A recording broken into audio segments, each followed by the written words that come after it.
taken a peek at the 12.3-inch infotainment system inside of the Kia Sorento. So the Sorento does technically only have this 12.3-inch screen, but in this trim level, it's a curved display, versus in some of the other trims, it might use flat head-on instead. There's a version of the screen with factory navigation, and then in the lower trims, it's not going to have factory navigation. But either way, you can hook up over your phone, whether that's Android or iPhones, to use Google Maps, Apple Maps, or Waze through either Apple CarPlay or Android Auto, which I'll show you as we dive a little bit deeper. But let me show you everything you need to know. So along the very top, you've got your current driver profile. So there are 3 different options that are available. So it's either going to be driver 1, driver 2, or guest. And you've got the flexibility to customize the names and quite a few other features as well. The big benefit of having the profile set up, it's going to remember all of your different addresses that you've gone to, your media, your presets, your phones that you've connected, and all of your individual settings. So if multiple people are driving, you definitely want to set up your driver profile there. And as I said, you've got 3 different options available. You can customize the name, profile image. You unfortunately can't set up your own image. So if you've got a USB stick, unfortunately, but you do have all of these options available. And then you can delete the profile as well. You can link digital key for your phone as well. And back, you've got your current day, your current time, and then connection level. If you swipe down, you can see quick launch tray with quite a few different options. So you can toggle the display off. You can adjust the screen brightness. Auto mode means the vehicle is going to determine how bright the display is just based off of how bright it is outside. And then there are a few others, but you've got the flexibility. You can hit the settings icon if you wanted to customize the screen. Like let's say if you don't care about passenger talk, but you wanted to have voice memos, you could set it up, hit done, and then you've got your voice memos there instead. And then swipe up to get rid of the tray. There are quite a few different options that are available here, but what we'll do is dive in one at a time. So starting off with maps. So you've got your maps there. So the vehicle does have the option for factory navigation. Very, very useful. You can easily search for addresses here if you want to. So you can search by GPS coordinates. So it's latitude first, longitude second. You can go point of interest icons. So you just start typing in point of interest icon there.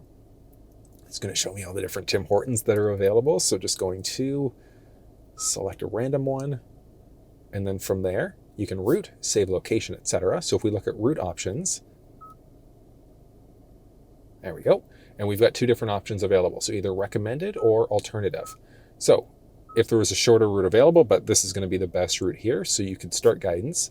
You can avoid things on the route. So if you wanted to avoid ferries, toll roads, HOV lanes, things like that, or just start guidance. The route guidance will start now. And here we go. And as you can see there, nice. There's this little split screen as well. So it's kind of got what's going on there. You can push in order to show. And then you can also swipe up and down to look at different options that might be available here too. Then one nice thing is that if you've got an active route going on your cluster screen, if you go to the pages, you'll also be able to see turn-by-turn directions right inside of the cluster. So it's not a full head-up display, but you've at least got the option of seeing what's going on there when you've got an active route going. From there, you can hit X if you want to, or if you hit search, you can then search for additional addresses. Like maybe you needed to fill up on gas before you stopped at Timmy's, so you can take a look and see what gas stations are around you. So there are quite a few. Let's just select a random one that's kind of out of the way. You can route to go there instead, so it's going to cancel the existing route, or you can add it as a stop. So now we've got multiple waypoints. So if you wanted to, you could do a drag and drop as well. So you hit the hamburger icon there and drag it up or down to see which route or which place you want to stop at first. So this is your end destination. This is a waypoint, so somewhere in between. And then you can add more stops if you want to, or just hit route. No. And there we go. So we've got different routes that are available. You can select whichever one you want and then start. The route guidance will start now. And there we go. You can hit the full screen there if you wanted to see all of your different options, full details available there, or collapse. Mentioned there, you can swipe across, or push I should say, in order to be able to hide this tray. And then you can exit out to cancel the route out. And it's that simple being able to use it. You can change your heading, so whether that's 2D, 3D, etc. Whether or not you get guidance volumes. So do you get voice, so turn-by-turn directions? When you have an upcoming turn, do you just get a beep? Guidance is at this and then you can select the volume for each of these as well. You can pinch to zoom if you wanted to scale. You can scale this way as well if you'd like. You can hit this icon along the very bottom to display traffic information, nearby information. You can save your location, look at a series of additional navigation settings as well. And nav settings, there are so many. So you could show vehicle speed right inside of the map as you go, and that's going to be based off of your current speed. Point of interest icons, do you want to show fuel prices? Do you want to avoid things on the route, so avoiding ferries, toll roads, etc.?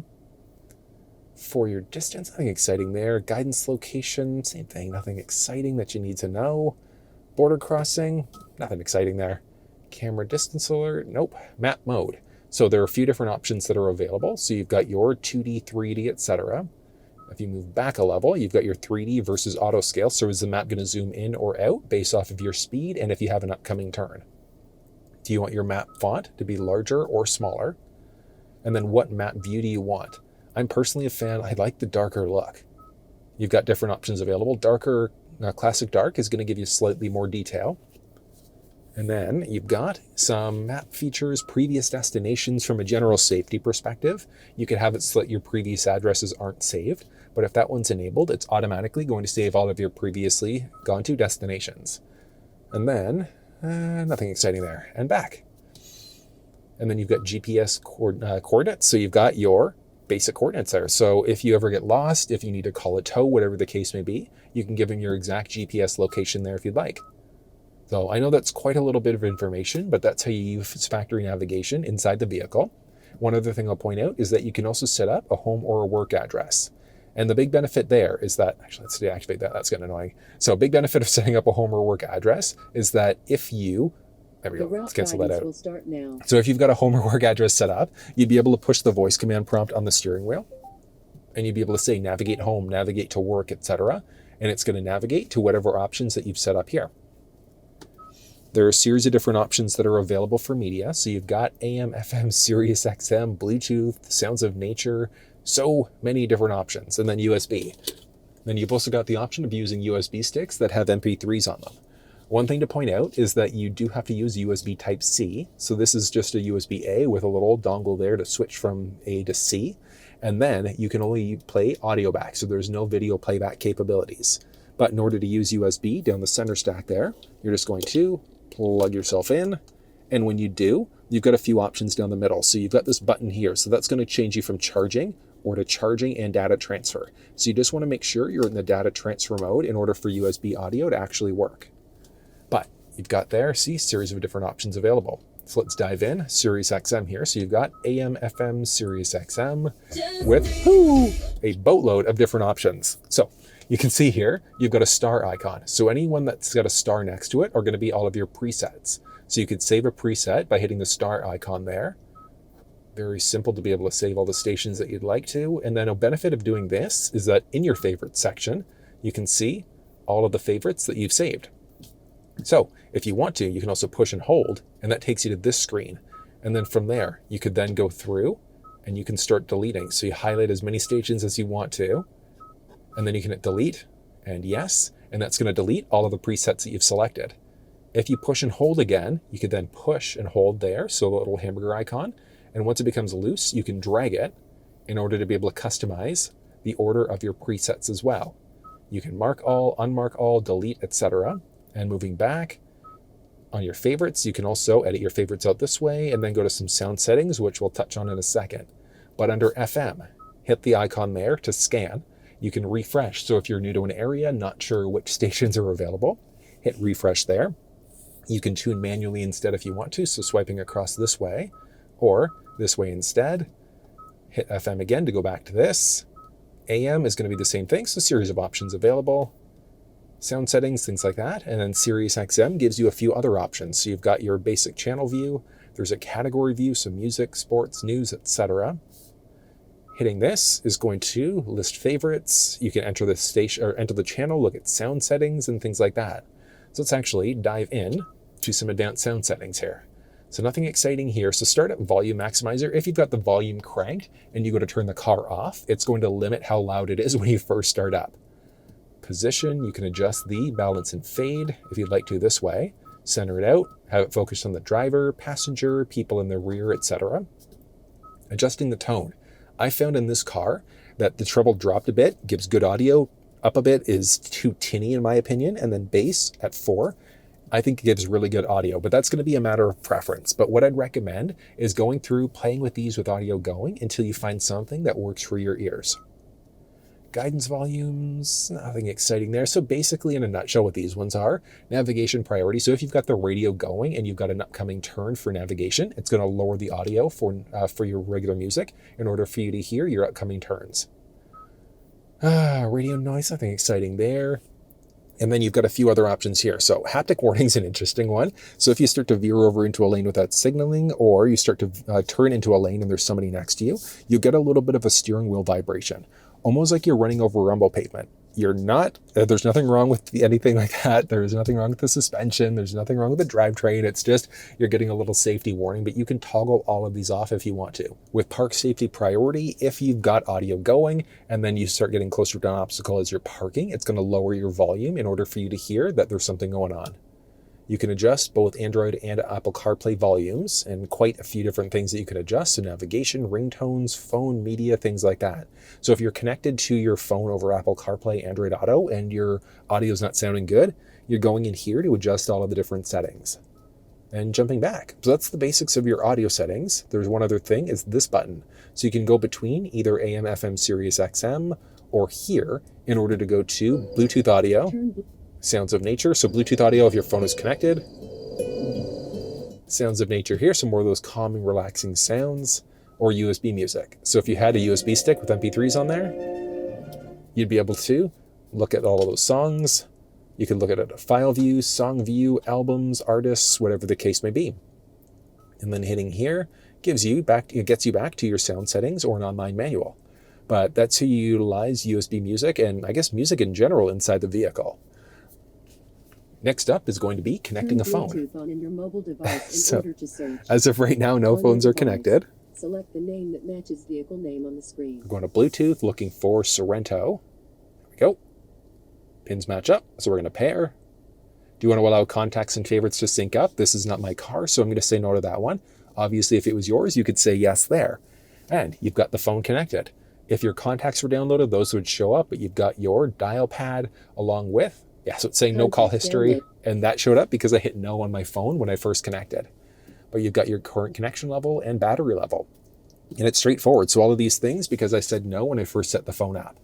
Now, from here, you've also got the option for CarPlay. And one nice thing is that it is wireless now inside of the Sorento. So that was introduced for the 24 model, brought forward to the 25. And you do have CarPlay available, so it takes a second here. If you hop back home and swipe across, phone projection, add. Turn Bluetooth. Phone projection, and connect to the phone there. Look at this. CarPlay, and boom! Big and beautiful. You do also have the option of backwards compatibility, so you could use a USB cable if you wanted to, and it does have to be USB Type-C inside of this vehicle. But you do have full wireless CarPlay capabilities, which is amazing, and that's the same across the entire vehicle lineup. But inside of CarPlay, you've got your current time, battery, and connection level, which map was open last, which audio application was open last, which miscellaneous application was open last, and then you can hit here to go to an icon view, back to the home screen as well. The home screen layout is going to be dynamic based off of the map that you've opened last. If you've got an upcoming calendar today, a notification, it'll let you know. If you don't have one today, this won't be here. It's just these two icons will be stretched across. So it's which media and then search, but that's going to look, again, dynamic based off of what you're doing. But there are so many different apps available. On the Apple CarPlay side of things, you've got the option for Apple Maps, which is pretty good. You can search, look at previous destinations. There's Google Maps, same idea. You can search, look for destinations, but it doesn't matter, Google Maps, Apple Maps, or Waze. No pinch to zoom capabilities. You've got to zoom in and out this way instead. But on the Google Maps side of things, you can hit this little gear icon, look at route options to avoid highways, toll roads, and ferries if you wanted to. You could change out the map colors, traffic, north up, volume, things like that. So in my opinion, I think Apple Maps is good, Google Maps is better, Waze is best. And there are a few reasons why. One of the big ones here, as we zoom out a tiny little bit, let's go done and let's look around on the highway here. So big benefit here is that as you're driving around, so you can see other Waze users, which is kind of neat. But if there are things that on the highway, so let's say if there's an accident, If there's traffic, things like that, it'll give you an update and let you know what speed people are driving on average. On top of that, if you have noticed something on the highway, so you notice, or on regular city streets, you notice that police are kind of parked and giving people tickets, you can give people a heads up. You can notify people of crashes, hazards, block lanes, and things like that. So, like I said, Waze, in my opinion, is my go-to map application. I love it. There are a series of different audio applications. So Hoopla is a library app. You've got podcasts that are available. So many different options here. Love it. A lot of flexibility. Yeah, just a bunch of miscellaneous apps that you can use through the screen here too. Now on your phone, if you jump into your settings and then general and then CarPlay, that gives you the flexibility to find your vehicle. You can forget it, customize the screen, or toggle CarPlay off while the phone is locked. If for whatever reason CarPlay is not working properly in your Sorento, check down in the description of this video. I've put together a video explaining how you can set the screen up or set up CarPlay if it's not working properly. But you can customize the screen by going to customize, and then there are so many options. So you could press and hold, drag the hamburger icons there if you love listening or using Waze and using your podcasts. Anything with a minus next to it, you can remove it from the screen. Fully removes it. And then if you want to add it back in, so you can see there, they're all gone, back along your phone with the plus icon, you can add them all back in if you wanted to. If you've played around with the layout too much and you don't like what you've done, on your phone, you can hit reset, in order to bring it back to the factory default layout there instead. But so many different options. You can hit the home icon down the center stack in order to get back to your home screen. Jump back into CarPlay this way if you'd like to. You can hit the setup button down the center in order to get to this screen and look at device connections. So you've got a few different options here. Now, one other thing that I forgot to point out, if we go back home into CarPlay, if you hit the voice command prompt on the steering wheel, so press and hold, that's going to activate your Siri assistant. A light press is going to bring up your assistant for the vehicle. So you have to do a longer press and hold in order to activate your Siri assistant if you'd like to. Hit setup, and then device connections, and then you're going to look here to see that you're connected to CarPlay. You can disconnect from CarPlay if you want to. So let's say if you just wanted to be hooked up over Bluetooth for phone calls, you could do that. And then you've got your audio there as well. But that's how you use CarPlay and set it up inside of the Kia Sorento. Setting up an Android device is the exact same process. So if you weren't on this screen, let's say you're on the home screen there, you can hit phone, but the iPhone is currently connected. So you're going to hit setup, device connections, and then you're going to just add Turn new. Bluetooth on in your mobile device in order to search. On your phone. On your device, select the name that matches vehicle name on the Perfect. screen. So you can see there that this pops up. You're just going to hit connect, and it's going to, it wants to add my contacts. I'm going to say skip on that one. I don't want it to add my messages as well. Again, because this is not my car. But you do have wireless Android Auto as well. So let's use that. And look at this. Fully connected Android Auto. So useful. So as you can see there, Android Auto is fully connected. Similar layout to the iPhone side of things. So you've got your current connection and battery level along with the time, your map, and then just some miscellaneous apps along with your Google Assistant. You can push and hold the voice command prompt on the steering wheel in order to activate your assistant that way. And that's saying unsuccessful because when I set the phone up, I said no to all of those different settings. But you could obviously say yes if this is your car. It's just that this one's not mine. And then you've got this little split screen. Google Maps is very responsive here, and I love that it is pinch to zoom on the Android Auto side of things. You've got your CBC News as well. You could hit the map icon there if you wanted to go full screen maps. So very useful. You can search for addresses. You can hit the gear icon to show traffic, route options. So if you wanted to avoid highways, toll roads, ferries, things like that, you've got that flexibility. You can mute notifications, change your overview as well, so your perspective, zoom in and out this way too if you'd like to. And then from there, you can hit this little icon in order to get back to a split screen, or hit this one in order to get to this little icon view. Now, if you've got Waze installed on your Android device, but it's not showing up on the screen here, check down in the description of this video. I've put together a walkthrough explaining how to set Waze up. But you've got a series of other options here. And then if you want to, on your phone, you've got a few options, well, a boatload of options. So what you're going to do is search for Android Auto. Go to Android Auto settings, and that gives you a boatload of options. But what you're looking for is customized launcher. So let's say if you're a fan, you want to have your phone up at the very top, you want to drop Google Maps down below, you can adjust it, but it's not dynamic the same way it was on the iPhone side.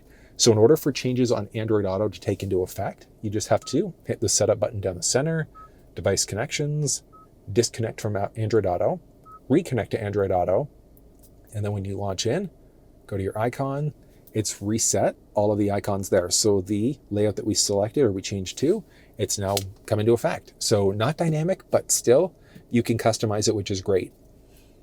Hitting that setup button down the middle brings you back to this screen where you can hit device connections, and you can either be connected to Android Auto or Apple CarPlay, not both. But you can do a mix and match here. So let's say if you wanted to have one phone connected for phone calls, you wanted to have another phone connected for audio, you could do that. So you could do a mix and match of these four. So it's either Android Auto, Apple CarPlay, but a mix and match of the four. And then you can also drag in order to say who gets connection priority. So very useful if you've got multiple people or multiple devices inside of the vehicle. And then to delete devices, you just hit delete. You could mark all and delete, and yes. And 3, 2, 1, both phones are now disconnected from the vehicle. And it's that easy setting up Android and iPhone devices inside of the Sorento. Moving into Bluetooth prompts, nothing exciting there, but the big one is Bluetooth system info. This is where you go in order to change your vehicle name. So as a default, it's going to be Sorento, but you can set it up to be whatever you'd like it to be instead. Phone projection, Android Auto, Apple CarPlay. Do you want to enable it? Yay or nay? Very straightforward. And then back. And as you can see there, we have now finished setting up the phone. Oh. Swiping across brings us back to phone projection, where if you had a phone connected, that would be a hot button press to get back in. You can have a voice memo, so you can record memos right to the car. You can look at weather, valet mode, puts your screen into a valet mode so people can't look through your settings and things like that. Setup, there's vehicle diagnostic, maintenance information, online manual, very useful. So what you could do on your phone, you're just going to scan the QR code on your phone there, and there we go. It's going to launch in, and then it's going to bring you into a fully digital owner's manual. So if the videos that I put together haven't helped, you can look through there. If you get weird warnings on the screen and things like that, in order to see what's going on, and then just back home. From here, setup, and there are so many options here. So you've got your basic vehicle setup screen here with vehicle information. And then as you dive in, it's either going to be icon views, or if you dive in deeper, it's going to give you a list view instead. So you can either jump into icon view, or it brings you back to this same screen.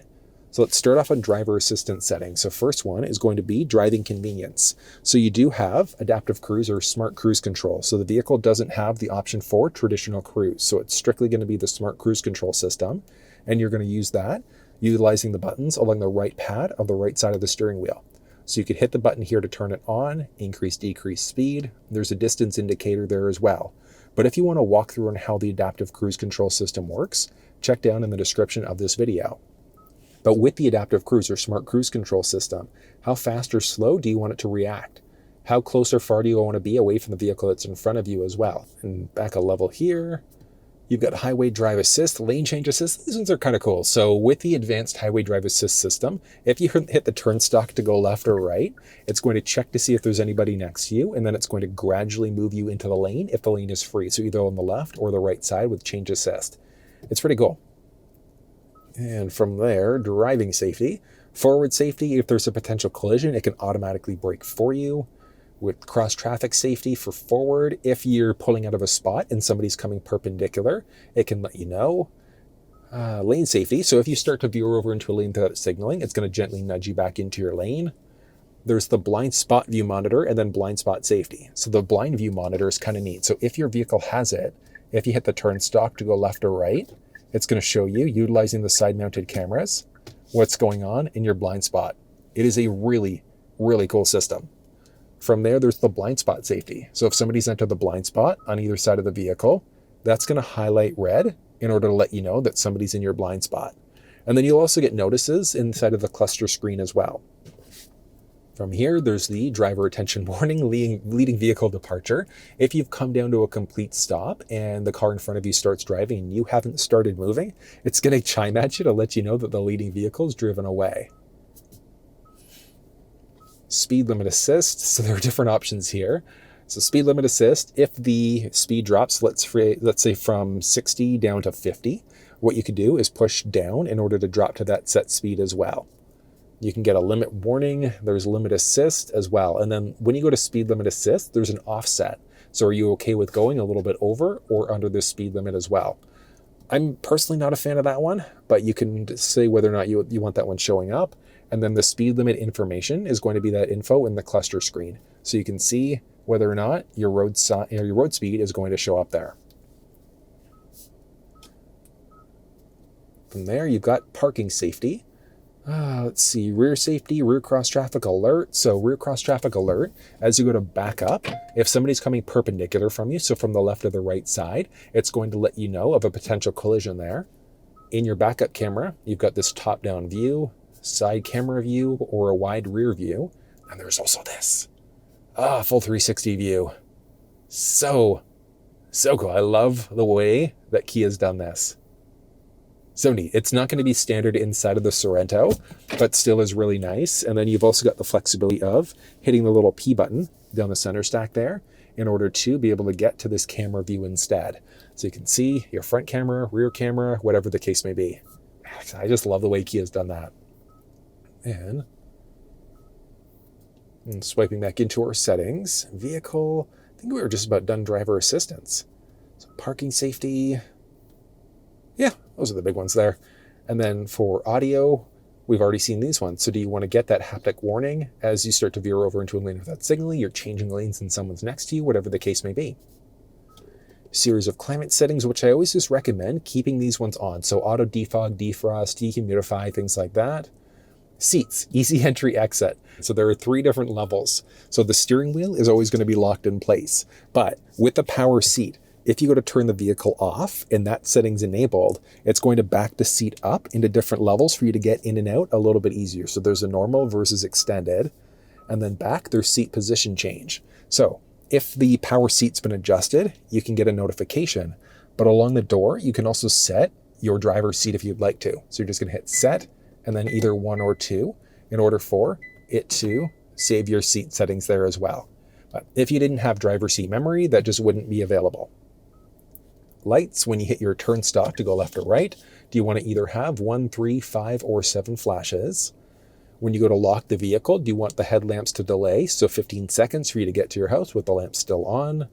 High beam assist is kind of a neat one. So when you're in the auto mode inside of the vehicle, what's going to happen? If you push away on the left stick, that's going to turn you into an auto mode there. So if there's an oncoming car, it's going to dim your high beams if they're on, but if the vehicle recognizes the lamps are needed, it's going to flip them on automatically. Somebody's oncoming, it's going to dim them before bringing them right back on again. In order to permanently lock your high beams out, you have to be in the top light mode. Then you can push away to turn the high beams on, pull towards you to turn them off. But when you're in the auto light mode, you could also pull towards you in order to flash those high beams if you'd like to. Door, when do you want the vehicle to lock or unlock automatically? 2-button press unlock. So on the fob, do you want to have to press the unlock button twice? You can toggle off the power liftgate. How fast or slow do you want it opening up? You can adjust the liftgate height as well. So depending on how tall or short you are versus how tall your garage is, things like that, you can adjust to certain levels or select your own height using the button on the outside. There are some other cool options, so smart liftgate and remote window control and liftgate auto close. So these are all really cool features. Let's hop outside and I'll show you how they all work. So one of them is the remote smart trunk. So what you have to do is make sure the vehicle's locked, get about 10 to 15 feet away for a few seconds. And as long as you've got the key fob on you, you're going to start walking it towards the back end. And give it a second there. Look at this.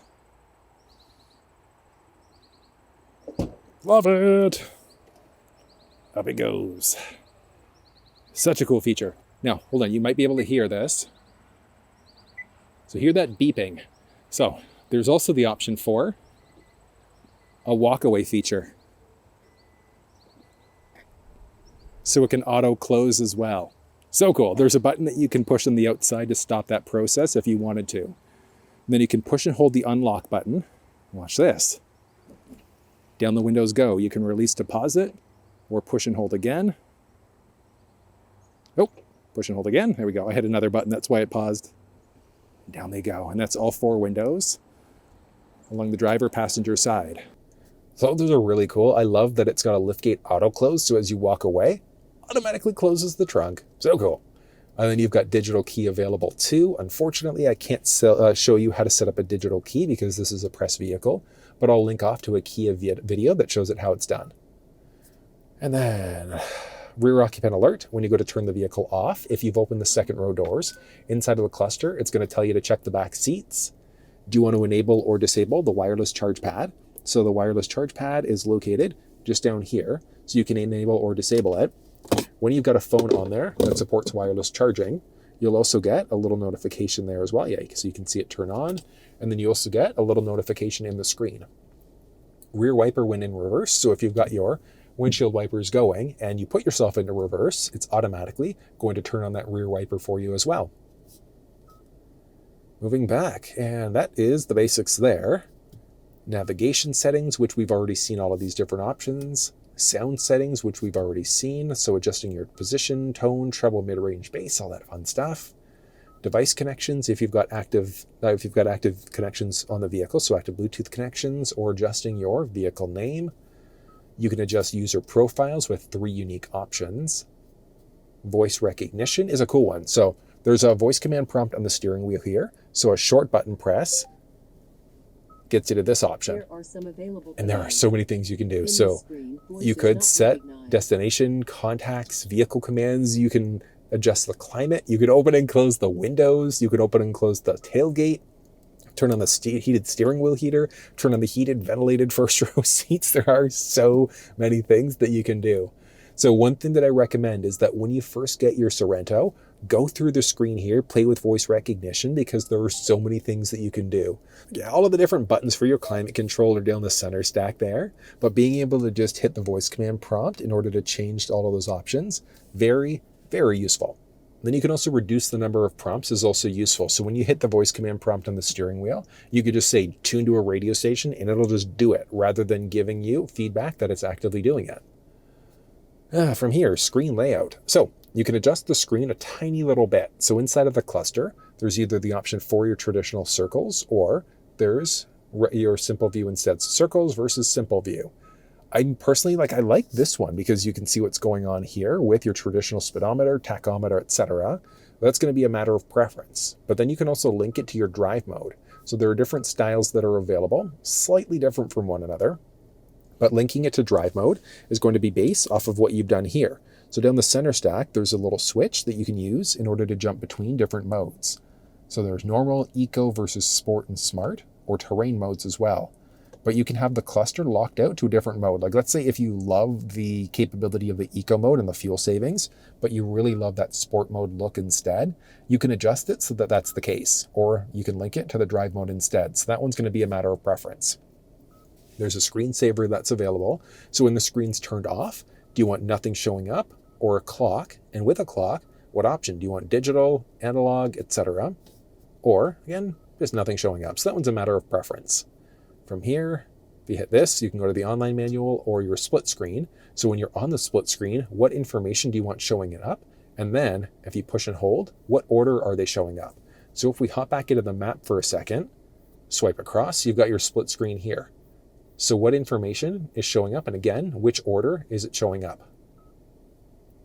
And display, you can adjust the brightness here of the screen if you'd like to. So it's going to adjust the cluster screen brightness and the infotainment brightness. But just down by your left knee, there's also the option of adjusting this way if you'd like to. There are basic camera settings. So what do you want showing up there?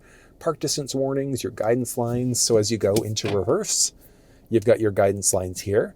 If you're in the top-down view, you've got your line view there instead.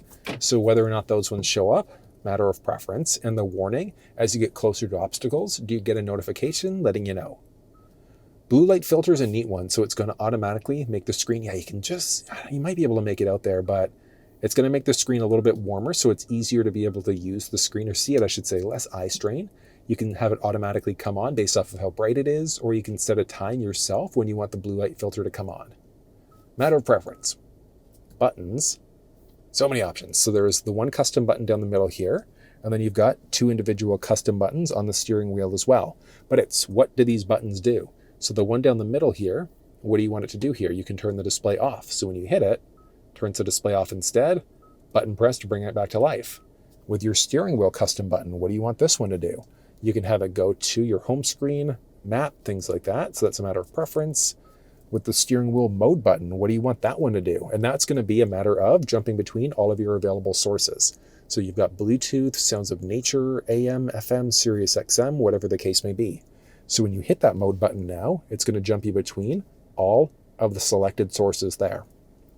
And then you've got your volume tuning rocker where you can swap it out. So rather than this one being for volume, it'll be for tuning instead. That one's for volume. I like the default instead. And then that up down button on the steering wheel. So this one here, what's that one going to do instead? Cluster, which we've already seen a few of these options, but you can adjust the brightness of the cluster here if you'd like to. So adjust all these options. You can adjust the themes, the same idea. Do you want to go simple versus circle instead? And back to cluster, auto start stop timer, content selection. Do you want to have that blind spot view monitor showing up? So when you hit the turn stalk there, is that showing up? Yay or nay? So that one's going to be a matter of preference. But it's neat that you've got so much options, so much flexibility here. And then welcome sound, when you go first turn the vehicle on, do you want that showing up? Series of general settings. So you've got basic system information, so software versions. You can update it from here. Look at some system information to see how much storage space you have left. Modem info, nothing exciting there. Date and time. And this is grayed out because you're set automatically. But if you deselect, you can manually, set the date and time there. Do you want the 12 versus 24-hour mode, so military time instead? And do you want to adjust for daylight savings time? Always recommend, just keep yourself in auto mode. Language, you can change between English, French, Spanish, or Korean. You can adjust your keyboard there as well. So do you want QWERTY versus ABCD? And then which language do you want? Measurement units is another neat one too. So you've got your basic measurement units, whether that's in kilometers or miles. And when you adjust it there, it also adjusts it inside of the cluster screen. So which way are you going here? And then one cooler thing is that you can also change out whether you're in Celsius or Fahrenheit. And where that comes into play is down the center stack here. So if you're in Celsius versus Fahrenheit, you can see it adjusting on the fly there as well. Media options, so media off at startup. So if you've got your media cranked, turn the car off. With this one enabled, when you go to turn the car back on again, media won't be playing. And then do you want to continue playing your media for a short time when you turn the vehicle off? And then you can reset. So you could delete the driver profile or reset all. If you were in the guest profile, you wouldn't be able to reset all. You'd just be able to reset or delete the guest profile. But outside of that, you can reset all to bring everything back to the factory defaults instead.